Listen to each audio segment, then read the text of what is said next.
Ba ba ba ba ba ba ba ba ba ba ba. Ba ba ba ba ba ba ba ba ba ba. Salutations and welcome, friends. I'm your host to this episode of Amalfi Sports, Matthew DeSantis, and it is wonderful to be back with you as we are previewing some more wonderful graded stakes action, but not in the United States this week. This week, we're going across the pond to England, and we are previewing two very exciting graded stakes races over at Ascot Racetrack, both the Princess Margaret Kaneland Stakes, as well as the King George VI and Queen Elizabeth Stakes. So very excited for both of those races this weekend. And we're going to be breaking down the fields, going over some of the best bets and the long shots that you should maybe look at, and some you might want to avoid, and some things to keep in mind as we head into that racing weekend. Of course, make sure to subscribe to Amalfi Media on YouTube to get all of our latest content. We're going to have these horse racing previews all summer and fall, folks. So we're going to be covering races from around the world. We're going to come back and we're going to be doing a lot of Saratoga, a lot of Santa Anita, a lot of Del Mar. We're even going to be doing some more local tracks like Colonial Downs and Charlestown Downs here on the East Coast, and maybe hitting up a few other tracks that I don't even have anticipated yet. We also are going to be bringing you some really wonderful interviews with people in the horse racing business. You don't want to miss those. So those are going to be really great and should start up here in the next 2 weeks or so. We have some wonderful guests lined up already, and people are excited to come and talk on Amalfi Media. So we're excited to have them. But let us dive into the big races at Ascot this weekend. And for those of you who may not be familiar with racing over in the United Kingdom, first of all, it's almost exclusively turf racing. No dirt. And the other thing is, just like when an American goes over to the United Kingdom and they drive on the other side of the road, well, their horses typically run the other direction. That's right. So they go clockwise. Our horses tend to run counterclockwise around the track. Over in England, they will start and run clockwise. Additionally, even for very long races, it's typically just a one-turn race.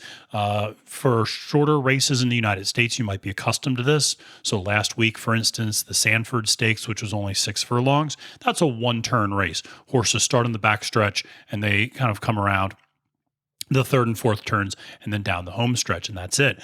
But for a race that is a mile and a half or a mile, typically horses are going around 2 turns. This is not the case at over in England in a lot of cases. So even the longer races over there, they start down a very long backstretch and then will come around this very looping turn. Kind of reminds you a little bit of the turns at Belmont in terms of this really wide turn, and then they'll come down the home stretch. The other thing that's quite interesting about horse racing over in England is just the way the jockeys ride the horses. So jockeys over there do a lot of handwriting and a lot of they kind of control the horse by the neck a lot more. They do go to their crop, but not as regularly, and so they will hand ride. Now, it's not unusual to see jockeys do that. A lot of times when a horse comes around the home stretch, you'll see a jockey kind of push down on the neck of the horse to kind of go, okay, let's go, and the horse hopefully responds and goes. Watching jockeys over in the United Kingdom, though, is honestly almost like watching a pantomime, what a jockey would do. I mean, they put their whole bodies into it. I mean, they are going at it, and it's almost cartoonish in some ways in terms of how into it they get. And so it's just visually, it's a little off-putting the first time you watch it as an American. So there are some different trends over there, and certainly different traditions in terms of racing. A lot of these horses, even young horses, are raced much more regularly and much more frequently. So just a different culture of racing over there, and I tend to like it quite a bit. And so these races will be a lot of fun this weekend. So let's dive into the first race that I'll preview, and I'll preview both, but I'm going to start with the Princess Margaret Kaneland Stakes race. And this is a grade 3 race And it is going to be on, like I said, Saturday. Now, for those of us on the East Coast, it is post time is rather early, 8:50 a.m. That's right, folks. Wake up. Don't party too hard on Friday night. Wake up early. Watch horse racing. That's as good a way to spend a Saturday as there is, in my opinion. Wake up, roll out of bed, make yourself a breakfast, start watching horse racing. For those of you watching over in the United Kingdom, it is at 13:50 Greenwich Mean Time +1. So for the summer hours, 6 furlongs, and these are for 2-year-old fillies. And of course, the surface will always be turf. But let's take a look at the field for the Princess Margaret Stakes, and it is a crowded field, very similar to last week's Sanford Stakes here in the United States at Saratoga, where there was a 12-horse field of 2-year-olds. This is an 11-horse field of 2-year-old fillies. And I have to say, this is where you really start to see some of the differences in culture play out. Last week at the Sanford Stakes, most of those horses were entering their second race ever.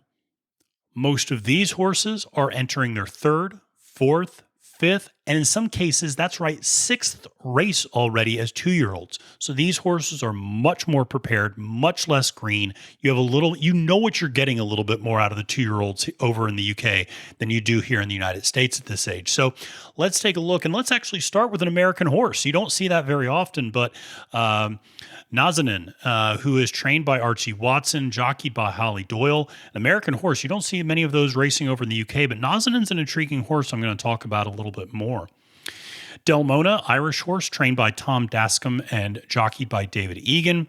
Nymphadora, trained and jockeyed by Andrew Balding and Jason Watson, respectively. Then we go to Crazyland, trained by Clive Cox and jockeyed by Hector Crouch. And then Atta Girl, trained by K.R. Burke and jockeyed by Daniel Tudhope. And then a very intriguing horse, one that I really like, Desert Dreamer, trained by Stuart Williams and jockeyed by a very accomplished jockey, Oyson Murphy. And then you run into a slew of Irish horses here. Zane Claudette, trained by Ishmael Mohammed, jockeyed by Ray Dawson. Sassy Rascal, long shot, a couple of long shots here with George Bowie and Tom Marquand. And then Miscalculation, another long shot, trained by Rebecca Menzies, jockeyed by Silvestre de Souza. And then El Hadiya, trained by James Tate and jockeyed by a very successful jockey, William Buick. And then the other co-favorite, System, trained by Richard Hannon and jockeyed by Pat Dobbs. And you are looking at those odds correctly, 11-4. They do odds a little bit differently over in the UK than they do here. So those 11-4, that's not a typo. That's just genuinely how they do odds. So they're both going off at 11-4, both Desert Dreamer and System. So let's talk about a few of these horses. We're not going to go through the entire 11-horse field. That would be maybe a little bit of overkill, but let's hit on a couple of horses that I find particularly intriguing. We'll start with the horse Delmona, going off at 10-1. This is a horse I like. I don't like this horse to win, but this is a horse I think has good value at 10-1, and I think there's a tendency that she might end up on the board. Has only won once in 3 career starts, but I think where I'm impressed by Delmona is her losses have all been very, very close, and her most recent finish was finishing third in, get this, a 22-horse field. And so she was edged out by less than a length that last time out. She does seem to do her best at 5 furlongs, but I like this filly, and I think so stretching her out to a little bit longer might be a bit of a challenge. But I think at 10-1, there's some value there for her on the board. And I like her coming in, maybe rounding out a trifecta, rounding out a superfecta bet for Delmona. Like her quite a bit. Let's also talk about the horse I mentioned that I really like, Desert Dreamer, going off at 11-4, the co-betting line favorite. And Desert Dreamer is one of those very experienced fillies that I discussed earlier, and this is going to be her 6th start.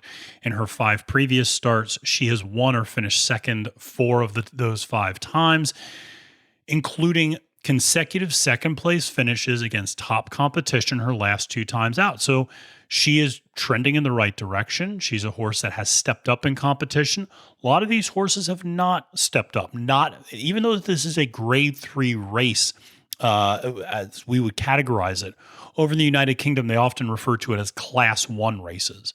And a lot of these horses have been running in Class 4 and Class 5 races. Desert Dreamer's run in Class 1 races several times and performed well.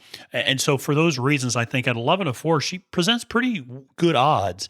There's not an overwhelming favorite between her and System, both going off at 11-4. So you're getting good value on what are the co-betting line favorites. A lot to like there, I think, from Desert Dreamer in terms of just her professionalism, her ability to step up in competition, step up in distance, and last 2 times out, I think, has shown her class. Another horse I mentioned, the American horse, Nazanin. This is a horse that's trained by Archie Watson, who has a very good reputation for training 2-year-olds, and jockeyed by Holly Doyle, who's on a little bit of a streak right now. She's winning about a quarter of her mounts. And so always liked Holly Doyle. She's a good jockey. And so there's a lot to like there. Now that said, Nazanin is a little bit more like a typical American horse. This is only her second race. So she is by far and away the least raced horse in the field. Has a strong pedigree with declaration of war. Very good first performance. Beat an 11-horse field at Newbury over in the UK at a 6 furlong distance. So there's a lot to like there. You hit the distance. You hit a pretty crowded field, the same size as before. The horse isn't going to be overwhelmed by that. You have a good trainer. You have a capable jockey. 7-1 odds. Again, there's some good value there, I think. I'll be interested to see what that line looks like by the time it's post time. Does that number come down for Nazanin? Does it go up? I think if it goes up any higher than 7-1, you really have to pounce on that. I think at 7-1 is probably the baseline. I think if it starts dropping below 7-1, maybe she becomes a little less appealing as a bet. But at 7-1 or higher, I really like this horse quite a bit in terms of rounding out superfecta or exacta boxes. So a lot to like there. Let's also then talk about System a little bit. And System is the other betting line favorite at 11-4. Good reason in that this horse has victories against top class competition coming out at Newmarket in 6 furlongs her last time out. Very good pedigree with Galileo Gold and Spiritual Air. She's able to fend off much better competition than most of the other horses in this race. I think it would be exciting to see her and Desert Dreamer kind of storming down the stretch together, maybe start an early career feud with each other, or to kind of having those two names linked for many years to come. Be interesting to see. I do like System. Watching some of System's races, I just have a feeling Desert Dreamer just kind of gobbles up. I just like that stride a little bit more from Desert Dreamer. I think she gobbles up more space and more turf more quickly. So I like that out of her quite a bit. Now, I will say there are a couple of horses in this race that I would probably avoid from a betting standpoint. I think Crazyland going off at 14-1, I would avoid get out of there. 14-1, you can't pay me enough to bet on this horse. This is a horse that finished 13th place last time out at a 5 furlong rate at Ascot last month. 14-1 just seems way too low. This is a horse that's much more like a 33-1 long shot, I think, than a 14-1 kind of mid shot. So I don't like Crazyland that much in terms of as a bet. I just don't see her as a very live shot there. The other one that I'll mention, Nymphadora, interesting. If you take out Nymphadora's last race, she has a lot to like. But her last race out was not that great. On that day, she really struggled and finished 11th in a rather large field at Ascot. And so at 8-1 odds, I don't love that. Again, I just don't love those odds for that horse. If they were a little bit higher, maybe you take a shot. You go, well, maybe it was just a fluke the last time out. But the fact that it's the same distance at the same track, and now we're going up against better competition, I don't know why we would expect a better or different result. So again, I just don't love that value there. Previously looked very good at 5 furlongs. So there is something to like with the horse. It's just whether or not she will revert back to form. She beat a 13 horse field in York back in May. So very capable filly. But again, stepping up in competition at the same track she struggled at the same distance she struggled at, there are some questions there, at least for me, that 8-1 doesn't really solve those questions. So those kind of a little bit of my overview of the Princess Margaret Kaneland Stakes. So if I'm going to pick it, listen, I'm going to go Desert Dreamer 1. I'm going to go Nazanin 2. Maybe that's my American bias. I'm going to go System 3 and Delmona rounding out the top 4. So that's the way I see it for the Princess Margaret Stakes. Now let's get to the real headliner, the King George VI and Queen Elizabeth Kipco Stakes, Grade 1 competition, and most importantly, a win and you're in race for the November Breeder Cup race at Del Mar. So this is a very exciting race, 1.5 miles for 3-year-olds and up. Of course, it's on the turf. And so this is a very strong field. Nearly every horse in this field is a Grade 1 winner. In fact, all of them are Grade 1 winners previously. So very strong field after a couple of lean years for this race, really coming back with a nice field this year. So let's take a look at this 6-horse field that we have for the King George VI, Queen Elizabeth Stakes. And like I said, 1.5 miles on turf for 3-year-olds and up. It is important to point out the 3-year-old horses are going to carry 6 fewer pounds than the other horses in the race. So 3-year-olds tend to have a little bit of an advantage in this race because they're carrying a lighter load and can maybe potentially run that much faster. So something to keep in mind when we think about handicapping this race and potentially picking a winner. So let's start with Lone Eagle. These are all Irish horses with the exception of one. So trained by Martin Mead and jockeyed by Frankie Dettori. Dettori going off at 11-2. Then you have Broom, another Irish horse trained by the famous Aidan O'Brien, jockeyed by W.M. Lorden. Then you have the one non-Irish horse in this race, the French horse, Wonderful Tonight, who I think is an intriguing horse, trained by David Minissier and jockeyed by Ocean Murphy. And then you have Adiyar, very impressive horse, trained by Charles Appleby, who just had a big weekend last weekend at the Diana in Saratoga, and jockeyed by the very professional William Buick. And then you have a very intriguing horse in Mishriff, trained by John and Thaddy Gostin, and jockeyed by David Egan.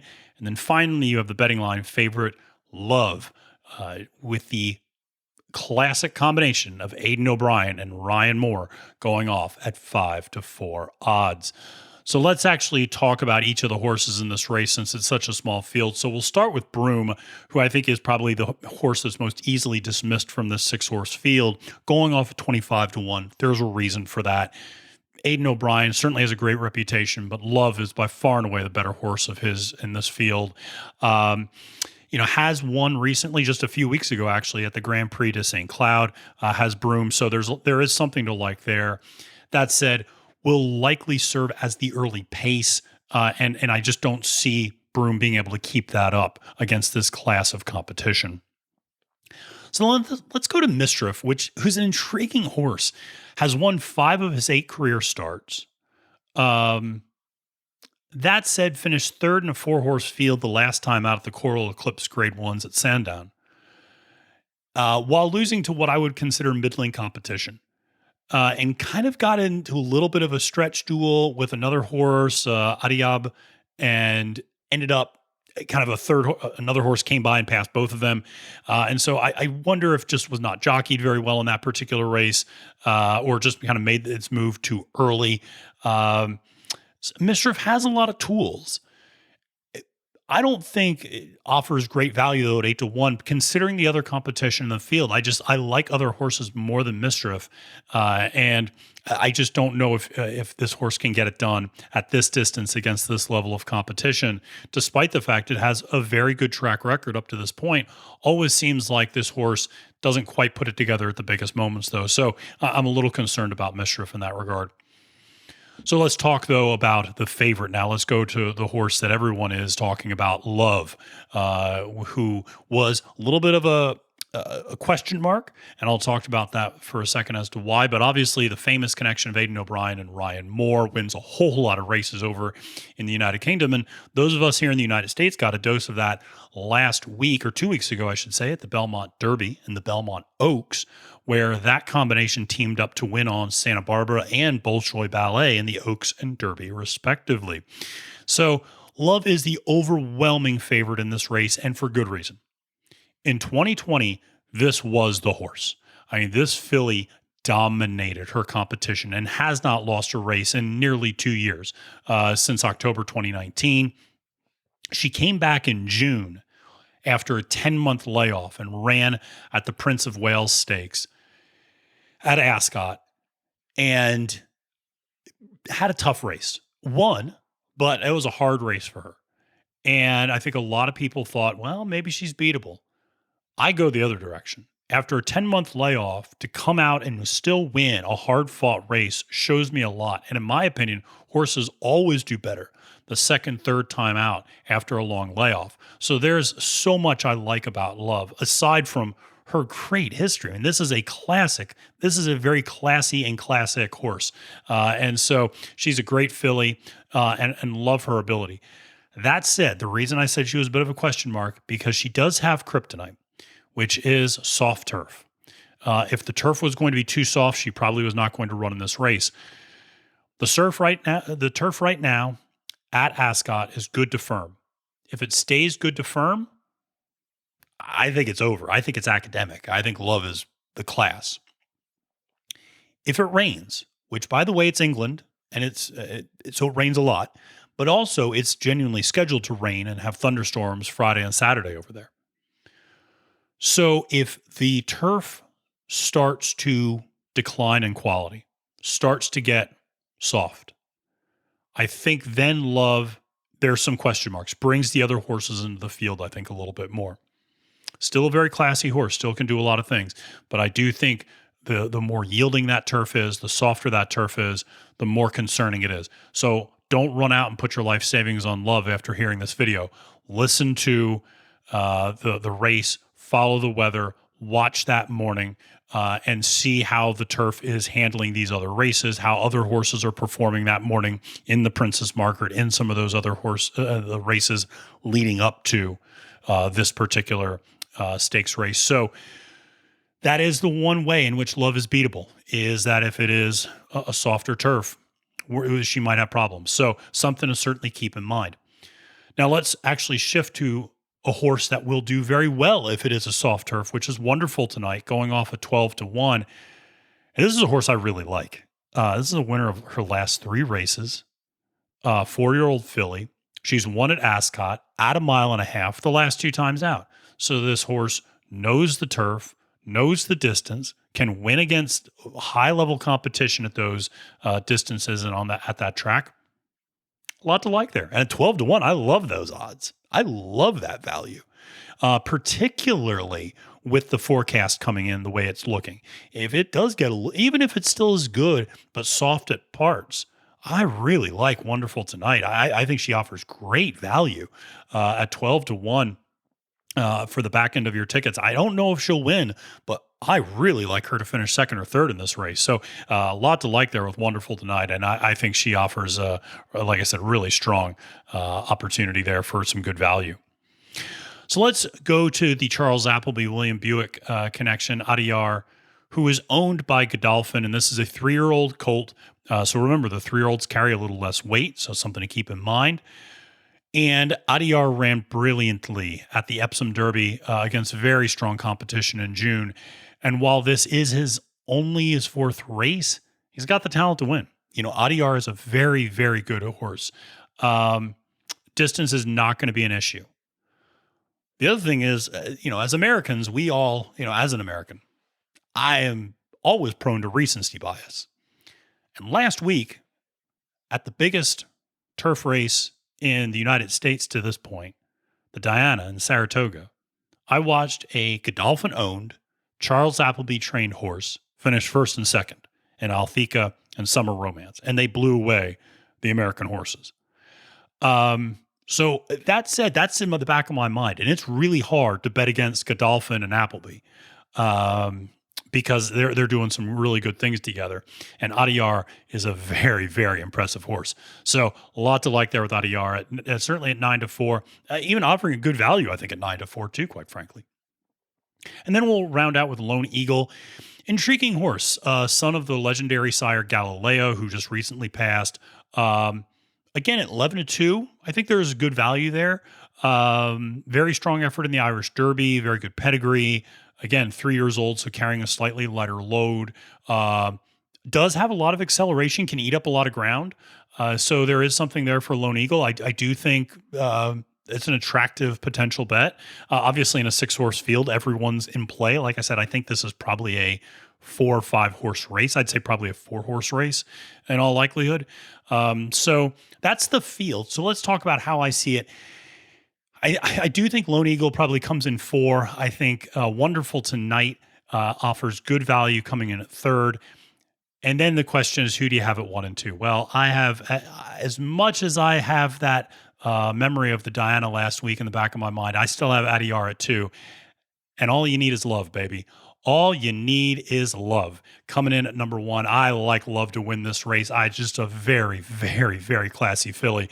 Reminds me a little bit of Rachel Alexandra, the very impressive filly who went up against the boys over here in the United States and won. And so Love it strikes very similar tones here for me. So a lot to like there with this horse. So that's how I see the King George VI, Queen Elizabeth Stakes breaking out on Saturday. So thank you so much for joining me. A good day at the races. I hope you appreciate that I did not try as an American to bust out a very bad Dick Van Dyke, Mary Poppins impersonation or accent throughout any of this. I have far too much respect for the British people and for the English language than to try to do that. So thank you so much for tuning in.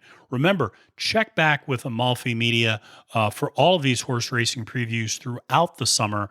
Like I said, next week we're going to be ping-ponging back and forth. We're going to have previews for the races at Saratoga. We're going to have previews for the races at Del Mar. We're going to have a ton of previews in August, and we're going to have a lot of great interviews lined up with horse people from around the world. So you definitely want to make sure to tune in, subscribe to the Amalfi Media YouTube channel, and even go to amalfimedia.com to get my weekly blogs, where I also provide some insights into the different races, not just at Ascot, but all around the world at different racetracks, and some of my picks and suggestions for long shots and good plays. So listen, I hope you guys enjoy it. I hope you enjoy, if you're here in the United States, enjoy a morning watching the races. If you're over in England, enjoy a wonderful day at Ascot. Hopefully it's not too rainy. You get to enjoy the lovely weather and a lovely day out at the track. I'm Matthew DeSantis for Amalfi Media. Until next time, just remember, it is now post time.